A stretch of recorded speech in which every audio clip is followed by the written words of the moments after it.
Non si sbilancia in pronostici elettorali, il Presidente del Veneto si limita a evidenziare che il nuovo governo si troverà a fare i conti con problemi molto complessi. Una grande sfida che tutti noi abbiamo davanti, cioè il problema, ora del problema si discute, si progetta, si ipotizzano delle soluzioni, dal momento in cui entri nella stanza dei bottoni poi devi risolverlo. Quindi vincere le elezioni in questo particolare momento storico è anche una grande assunzione di responsabilità.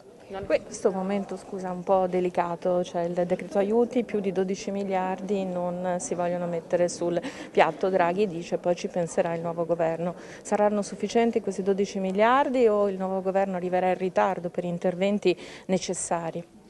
Beh, direi che si rischierà di arrivare ai supplementari perché se si considera che ci sarà l'insediamento del nuovo Parlamento il 13 di ottobre, poi immagino che ci vorrà qualche settimana per avere il nuovo governo operativo, si rischia veramente di parlare di bollette di caro energia un bel po' in là, nel senso che potrebbe accadere verso fine ottobre piuttosto che a metà novembre. Direi che è fondamentale che si operi subito, questo sì, ma non lo dico come sfida, lo dico che è un fatto oggettivo ed evidente.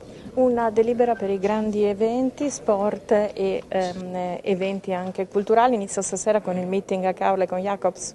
Sì, quello è uno dei grandi eventi, ma anche il Canova, i 400 anni del Teatro Stabile del Veneto, il Mondiale di Gravel, piuttosto che i Mondiali di sci. Insomma, ci sono degli eventi che hanno titolo ad essere dei grandi eventi.